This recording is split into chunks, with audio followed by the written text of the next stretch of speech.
બ્રહ્મવૈવર્ત પુરાણની કથાને આગળ વધારીએ. ભાગ 68 ઉત્તરાર્ધ. શ્રી કૃષ્ણની મહત્તા તથા પ્રભાવનું વર્ણન. શ્રી નારાયણ કહે છે કે નારદ તે જ ભગવાન શ્રી કૃષ્ણ સર્વાત્મા પરમ પુરુષ છે. તેઓ દુરારાધ્ય હોવા છતાં પણ અત્યંત સાધ્ય છે, અર્થાત આરાધનાના બળ પર તેમને પ્રસન્ન કરવા અત્યંત કઠણ છે. તો પણ તેઓ ભક્તો પર કૃપા કરીને સ્વયં તેને આધીન થઈ જાય છે. ભગવાન શ્રી કૃષ્ણ સૌના આરાધ્ય અને સુખદાયક છે. પોતાના ભક્તોને માટે તો તેઓ અત્યંત સુલભ છે. ભક્ત જ તેમના આરાધના દ્વારા વશ કરી શકે છે. તેઓ પોતાના ભક્તને સદા દર્શન આપે છે અને આપી શકે છે, પરંતુ અભક્ત માટે તેમના દર્શન સર્વથા અસંભવ છે. તેમના લીલા ચરિત્રોના રહસ્યને સમજી શકવું બહુ કઠણ છે. માત્ર તે ચરિત્રોનું હૃદયમાં ચિંતન કરવું જોઈએ. સંસારના બધા લોકો શ્રી કૃષ્ણની દુસ્તર માયાથી મોહિત છે. તેમના જ ભયથી વાયુ નિરંતર વહેતો રહે છે.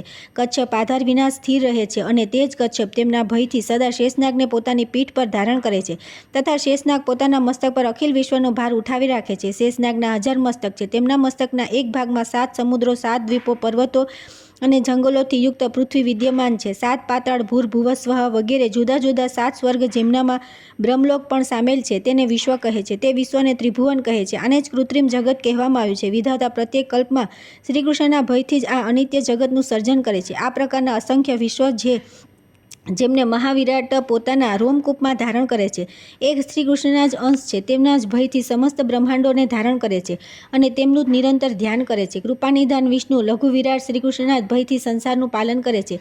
તેમના જ ભયથી કાલાગ્નિ રુદ્ર સ્વરૂપ કાલ પ્રજાનો સંહાર કરે છે તથા 6 ગુણો તથા ઐશ્વર્યોથી યુક્ત વિરાગી અને વિરક્ત મૃત્યુંજય મહાદેવ તેમના જ ભયથી અનુરાગપૂર્વક નિરંતર તેમનું ધ્યાન કરે છે. તેમના જ ભયથી અગ્નિ પ્રજ્વલિત થાય છે અને સૂર્ય તપે છે. તેમના જ ભયથી ઇન્દ્ર વૃષ્ટિ કરે છે અને મૃત્યુ સર્વ પ્રાણીઓના પ્રાણ હરે છે. તેમના જ ભયથી યમ અને ધર્મ પાપીઓને દંડ આપે છે. તેમના જ ભયથી પૃથ્વી ચરાચર લોકોને ધારણ કરે છે અને પ્રકૃતિ સૃષ્ટિકાળમાં મહતત્વ વગેરેને ઉત્પન્ન કરે છે. બેટા, તે ભગવાન શ્રી કૃષ્ણનો અભિપ્રાય શું છે એ જાણવું બહુ કઠણ છે.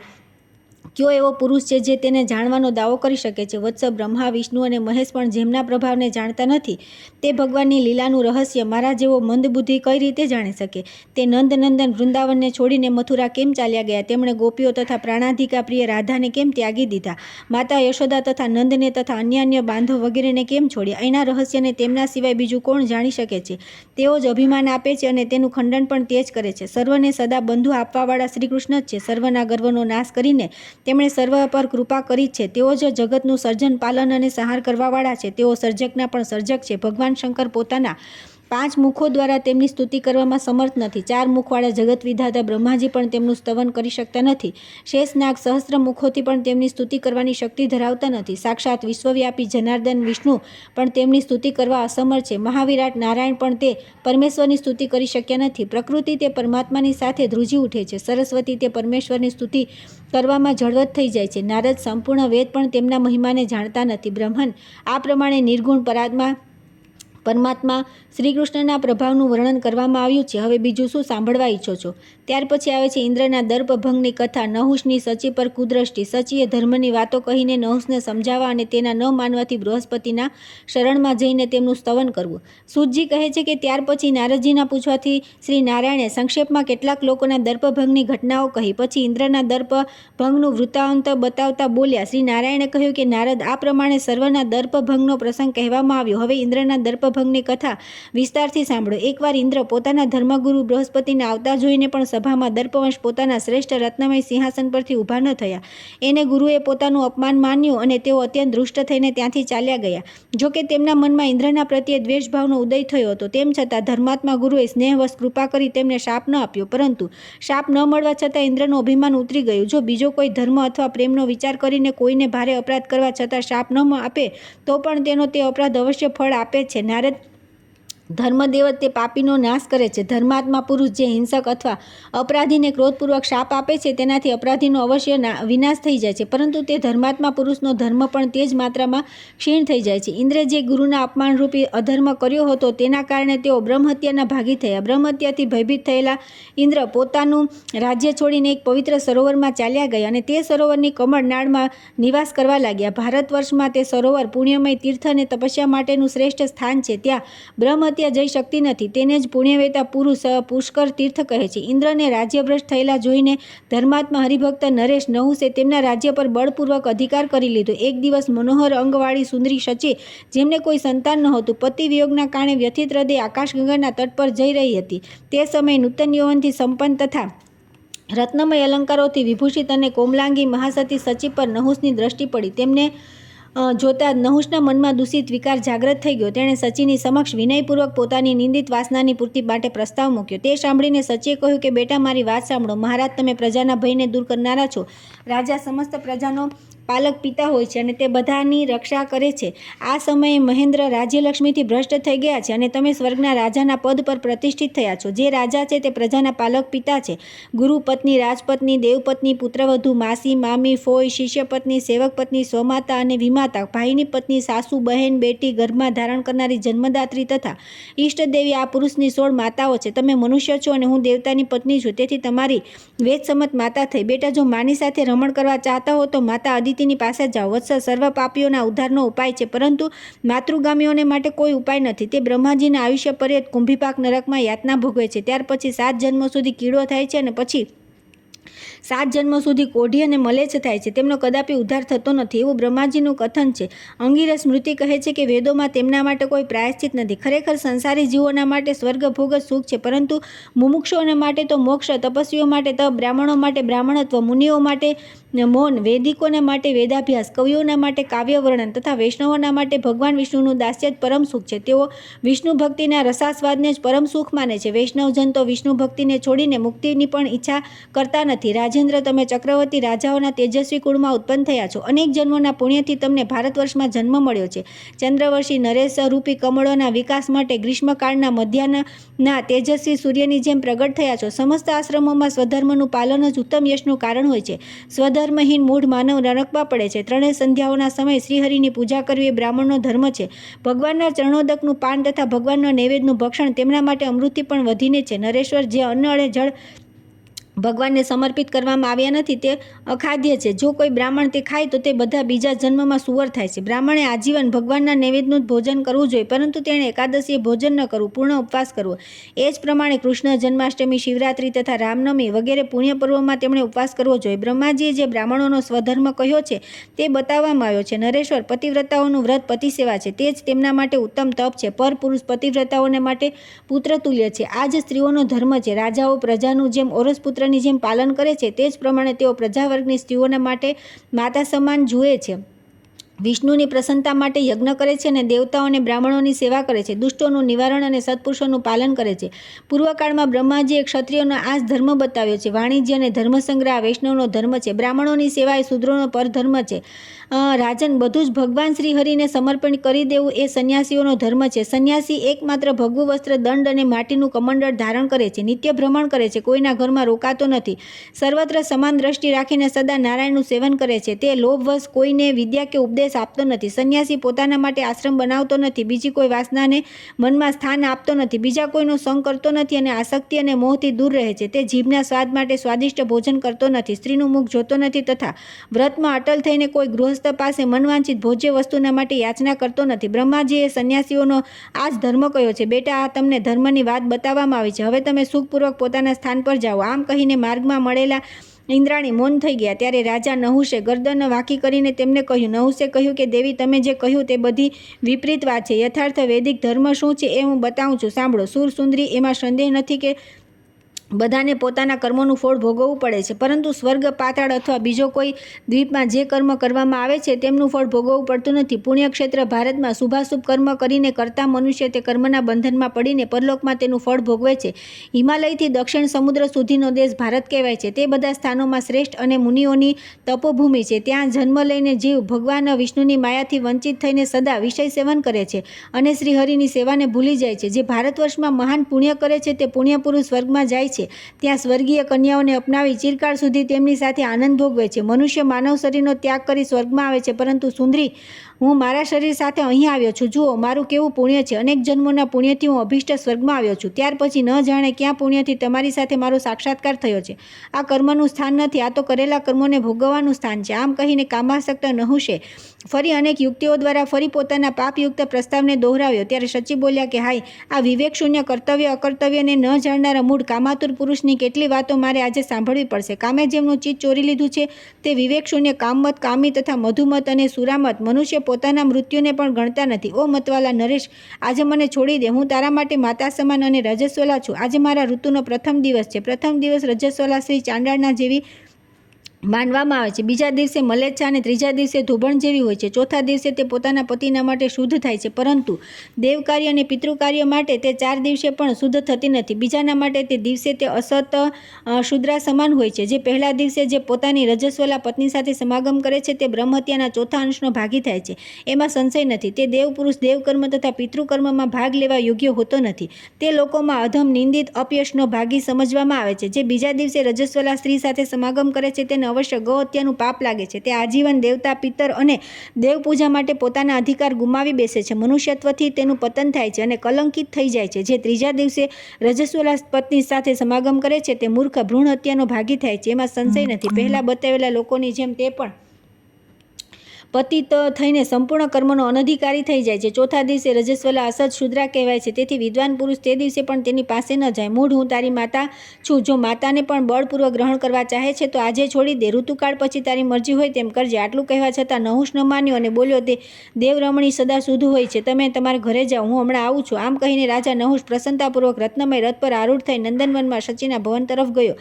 પરંતુ શચી ઘરે ન પહોંચ્યા અને તે સીધા ગુરુ બૃહસ્પતિના ઘરે ગયા. ત્યાં તેમણે ગુરુદેવને દર્ભના આસન પર બેઠેલા જોયા. તારાદેવી તેમની ચરણ સેવા કરી રહી હતી. તેઓ બ્રહ્મ તેથી પ્રકાશમાન છે અને હાથમાં જપમાળા લઈ પોતાના અભિષ્ટદેવ શ્રીકૃષ્ણ નામના જપ કરી રહ્યા છે. તે શ્રીકૃષ્ણ સૌથી ઉત્કૃષ્ટ પરમાનંદમય પરમાત્મા તથા ઈશ્વર છે. નિર્ગુણ, નિરીહ, સ્વતંત્ર, પ્રકૃતિથી પર, સ્વેચ્છામય પરબ્રહ્મ તથા ભક્તો પર અનુગ્રહ કરવા માટે જ શરીર ધારણ કરે છે. ઈશ્વરના ચિંતનમાં સ્થિર થયેલા કરેલા નેત્રોથી આનંદના આંસુ બહાવતા ગુરુદેવને સચીએ ધરતી પર માથું ટેકવી પ્રણામ કર્યા. તે સમયે ભક્તિના સમુદ્રમાં મગ્ન શચી રડતી અને આંખોમાંથી આંસુ વહાવતી હતી. ભયભીત સચી વ્યથિત હૃદયે પોતાના બ્રહ્મનિષ્ઠ ગુરુ કૃપાનિધાન બૃહસ્પતિની સ્તુતિ કરવા લાગી. સચી બોલી, મહાભાગ, હું ભયભીત થઈને તમારા શરણે આવી છું. તમે ઈશ્વર છો અને હું શોકસાગરમાં ડૂબેલી તમારી દાસી છું. તમે મારી રક્ષા કરો, રક્ષા કરો. ગુરુ અસમર્થ હોય કે સમર્થ, બળવાન હોય કે નિર્બળ, તે પોતાના શિષ્યો, પત્ની અને પુત્રો પર સદા શાસન કરવામાં સમર્થ છે. પ્રભુ, તમે પોતાના શિષ્યને તેના રાજ્યથી દૂર કરી દીધા. ઘણા દિવસ થયા. હવે તો તેમના દોષનું નિવારણ થઈ ગયું હશે. તેથી કૃપા કરો. કૃપાનિધિ, હું અનાથ છું. મારા માટે બધી દિશાઓ સૂની થઈ ગઈ છે. અમરાવતીપુરી પણ સૂની છે તથા મારું નિવાસસ્થાન પણ સર્વ પ્રકારની સંપત્તિઓથી શૂન્ય છે. મારી આ અવસ્થા પર ધ્યાન આપો અને મને સંકટમાંથી બચાવો. મને એક ડાકુ પોતાનો ગ્રાસ બનાવવા ચાહે છે. તમે મારી રક્ષા કરો. પોતાના કિંકર દેવરાજને અહીં લઈ આવો. ચરણોની રજ આપી તેમને શુભ આશીર્વાદથી અનુગ્રહિત કરો. સમસ્ત ગુરુઓમાં જન્મદાતા પિતા શ્રેષ્ઠ ગુરુ મનાય છે. પિતાની અપેક્ષા માતા 100 ગણી વધારે પૂજનીય, વંદનીય તથા વરિષ્ઠ છે. પરંતુ જે વિદ્યાદાતા, મંત્રદાતા, જ્ઞાનદાતા અને હરિભક્તિ પ્રદાન કરનારા ગુરુ છે તે માતાથી પણ 100 ગણા પૂજનીય, વંદનીય અને સેવ્ય છે. જેમણે અજ્ઞાનરૂપી મદથી અંધ બનેલા મનુષ્યની દ્રષ્ટિને જ્ઞાનરૂપી અંજન આંજીને ખોલી દીધી છે તે ગુરુદેવને નમસ્કાર છે. જન્મદાતા, અન્નદાતા, માતા, પિતા, અન્ય ગુરુ મનુષ્યને સંસાર સાગરથી પાર કરવામાં સમર્થ નથી. ગુરુ વિષ્ણુ છે, ગુરુ બ્રહ્મા છે, ગુરુ મહેશ્વર દેવ છે, ગુરુ ધર્મ છે, ગુરુ શેષનાગ છે અને ગુરુ સર્વાત્મા નિર્ગુણ શ્રીકૃષ્ણ છે. ગુરુ સંપૂર્ણ તીર્થ, આશ્રમ તથા દેવાલય છે. ગુરુ સંપૂર્ણ દેવ સ્વરૂપ તથા સાક્ષાત શ્રીહરિ છે. ઈષ્ટદેવ રૂષ્ટ થઈ જાય તો ગુરુદેવ પોતાની શિષ્યની રક્ષા કરે છે, પરંતુ ગુરુ રૂષ્ટ થઈ જાય તો ઈષ્ટદેવ તેની રક્ષા કરી શકતા નથી. જેના પર સંપૂર્ણ ગ્રહ દેવતા અને બ્રાહ્મણ રૂષ્ટ થઈ જાય છે તેના પર ગુરુદેવ રૂષ્ટ થાય છે. કેમ કે ગુરુ જ દેવતા છે. આત્મા, શરીર, પુત્ર, ધન અને પત્ની પણ ગુરુથી વધીને પ્રિય નથી. ધર્મ, તપ, સત્ય, પુણ્ય પણ ગુરુથી વધારે પ્રિય નથી. ગુરુથી વધીને શાસક અને બધું બીજું કંઈ નથી. શિષ્યોને માટે સદા ગુરુ જ શાસક, રાજા અને દેવતા છે. અન્નદાતા જ્યાં સુધી અન્ન આપવામાં સમર્થ છે ત્યાં સુધી તે શાસક હોય છે, પરંતુ ગુરુ જન્મમાં શિષ્યોના શાસક હોય છે. મંત્ર, વિદ્યા, ગુરુ અને દેવતા એ પતિની જેમ પૂર્વજન્મના અનુસાર જ પ્રાપ્ત થાય છે. દરેક જન્મમાં ગુરુનો સંબંધ હોવાથી તેમનું સ્થાન સૌથી ઉપર છે. પિતારૂપી ગુરુ જે જન્મમાં જન્મ આપે છે તે જ જન્મમાં વંદનીય હોય છે. માતા અન્ય ગુરુઓનું પણ એવું જ હોય છે. પરંતુ જ્ઞાનદાતા ગુરુ દરેક જન્મના વંદનીય છે. બ્રહ્મણ, તમે બ્રાહ્મણોમાં વરિષ્ઠ, તપસ્વીઓમાં ગરિષ્ઠ તથા સમસ્ત ધર્માત્માઓમાં તથા ઉત્તમ ધર્મિષ્ઠ અને બ્રાહ્મણનિષ્ઠ બ્રહ્મવેતા છો. મુનિશ્રેષ્ઠ, હવે તમે મારા પર અને ઇન્દ્ર પર સંતુષ્ટ થાઓ. તમારા સંતુષ્ટ થવાથી જ ગ્રહ અને દેવતા સંતુષ્ટ રહે છે.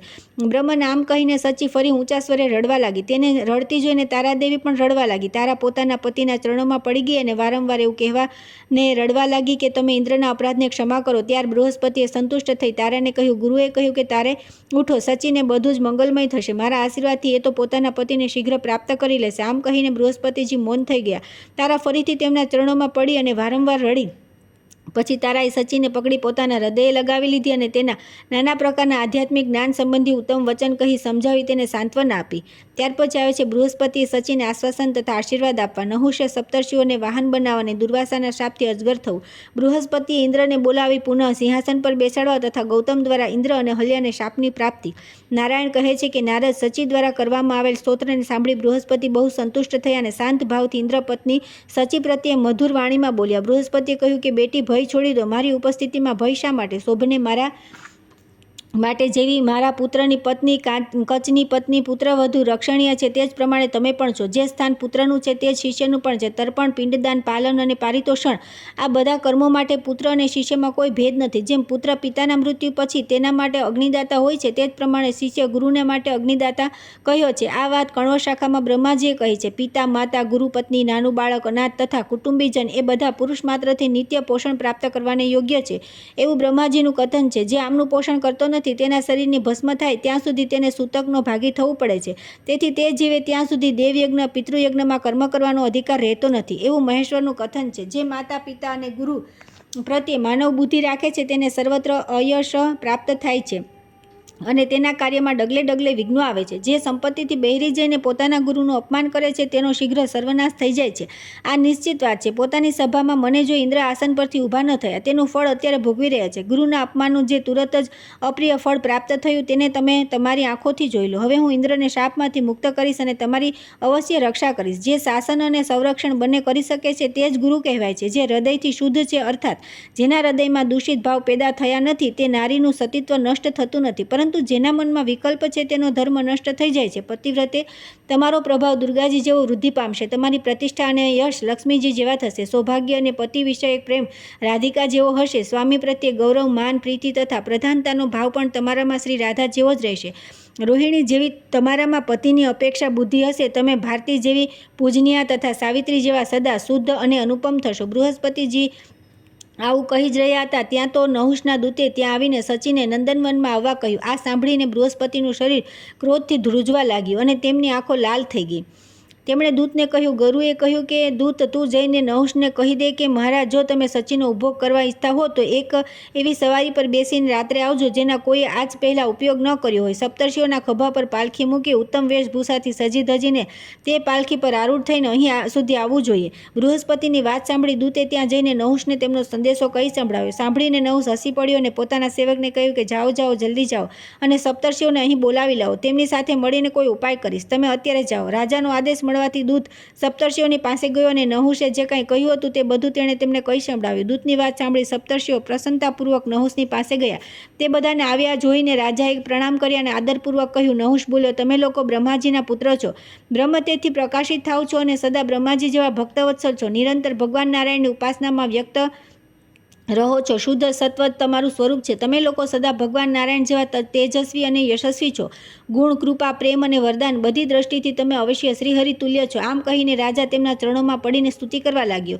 રાજાને વ્યાકુળ થયેલો જોઈને તે પરમહિતેશી ઋષિઓએ તેને કહ્યું. ઋષિઓએ કહ્યું કે બેટા, તમારા મનમાં ઈચ્છા હોય તે અનુસાર વરદાન માગો. અમે જે માગો તે આપવા સમર્થ છીએ. અમારા માટે કંઈ પણ અસાધ્ય નથી. ઇન્દ્રપદ, મનુપદ, દીર્ઘાયુ, સાતે દ્વીપોનું પ્રભુત્વ, અતિશય શાશ્વત સુખ, સંપૂર્ણ સિદ્ધિઓ, પરમ દુર્લભ સમસ્ત ઐશ્વર્ય તથા જે તપસ્યાથી પણ મળી શકતી નથી તે હરિભક્તિ અથવા મુક્તિ પણ અમે તમને આપી શકીએ છીએ. વત્સ બતાવો આ સમયે તમારે કઈ વસ્તુની ઈચ્છા છે તે તમે અમને તપાસ્યા માટે જઈશું. જે ક્ષણે શ્રીકૃષ્ણની આરાધના વિના વ્યતીત થાય છે તે લાખ યુગો જેવી છે. અર્થાત શ્રીકૃષ્ણ ભજન વિના જો એક ક્ષણ પણ વ્યર્થ ગઈ તો સમજવું જોઈએ કે અમારા 1 લાખ યુગ વ્યર્થ ચાલ્યા ગયા. જે દિવસે શ્રીહરિના ધ્યાન અને સેવનથી શૂન્ય રહી ગયો તે જ સર્વથી બહુ ખરાબ દિવસ છે. જે મનુષ્ય શ્રીહરિની સેવા છોડીને કોઈ બીજી વસ્તુને પ્રાપ્ત કરવાની ઈચ્છા રાખે છે તે મનોવાંછિત અમૃતનો ત્યાગ કરીને પોતાના જ વિનાશ માટે જાણે વિષ ખાય છે. બ્રહ્મા, શિવ, ધર્મ, વિષ્ણુ, મહાવિષ્ણુ, ગણેશ, સૂર્ય, શેષ અને સનકાદી મુનિ એવો દિવસ રાત પ્રસન્નતાપૂર્વક જેમના ચરણકમળોનું ચિંતન કરતા રહે છે તે જન્મ મૃત્યુ અને જરારૂપી વ્યાધિને હરી રહેનારા શ્રીકૃષ્ણમાં અમે લોકો સદા અનુરક્ત રહીએ છીએ. સપ્તર્ષિઓની વાત સાંભળીને રાજેશ્વર નહુષ લજ્જિત થઈ ગયા. તેનું મસ્તક ઝૂકી ગયું તેમ છતાં માયાથી મોહિત ચિત્ત હોવાથી તે બોલ્યા. નહુષે કહ્યું કે મહર્ષિઓ, તમે લોકો ભક્તવત્સલ છો અને ઈચ્છિત પદાર્થ આપવાનું સામર્થ્ય ધરાવો છો. આ સમયે હું શચીને પ્રાપ્ત કરવા ઈચ્છું છું. તેથી શીઘ્ર મને શચીનું દાન આપો. મહાસતી શચી એવા પતિનું વરણ કરવા ઈચ્છે જેનું વહન સપ્તર્ષિ હોય. આ જ મારી માગણી છે. તમે લોકો તુરત જ મારા પ્રિય કાર્યને સંપન્ન કરો. નારદ નહુષની વાત સાંભળીને બધા મુનિ કુતૂહલવશ એકબીજાની સામે જોઈને હસવા લાગ્યા. રાજાને ભગવાન વિષ્ણુની માયામાં ડૂબેલો તથા મોહિત માનીને તે દિન વત્સલ સપ્તર્ષિઓ કૃપાપૂર્વક રાજાનું વાહન બનવાની પ્રતિજ્ઞા કરી લીધી. તેની પાલખી મણિ અને માણિક્યથી સુશોભિત હતી.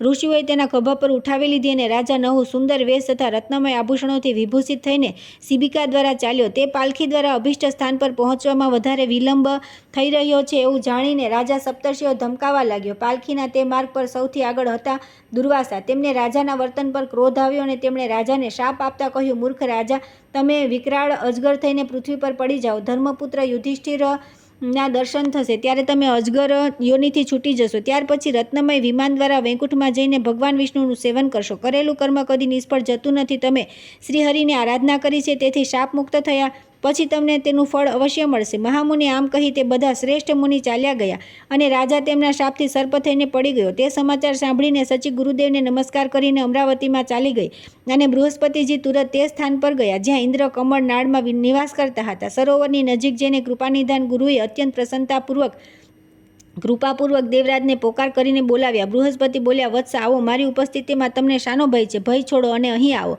હું તમારો ગુરુ બૃહસ્પતિ છું. પોતાના ગુરુનો અવાજ સાંભળીને મહેન્દ્રનું મન પ્રસન્ન થઈ ગયું. તેઓ સૂક્ષ્મ રૂપ છોડીને પોતાના રૂપમાં તેમની નિકટ આવ્યા. તેમણે ભક્તિભાવથી ગુરુના ચરણોમાં દંડવત પ્રણામ કર્યા અને રડવા લાગ્યા. તે સમયે અત્યંત ભયભીત અને રડી રહેલા ઇન્દ્રને ગુરુએ આનંદપૂર્વક હૃદયે લગાવી લીધા. પછી તેમની પાસે પ્રાયશ્ચિત માટે સોમયાગ કરાવી તેમને રમણીય રત્નમય સિંહાસન પર બેસાડ્યા અને પહેલાથી 4 ગણું ઉત્તમ ઐશ્વર્ય પ્રદાન કર્યું. ત્યાર પછી બધા દેવતાઓ આવીને તેમની સેવા કરવા લાગ્યા. સચીએ પુનઃ પોતાના પતિ દેવરાજ ઇન્દ્રને પ્રાપ્ત કરી લીધા અને નિવાસ મંદિરમાં ફૂલોની શૈયા પર તે તેમની સાથે આનંદપૂર્વક સુખનો અનુભવ કરવા લાગી. વત્સા, આ પ્રમાણે મેં ઇન્દ્રના દર્પ ભંજન તથા સચીના સતીત્વની રક્ષાનો પ્રસંગ સંભળાવ્યો.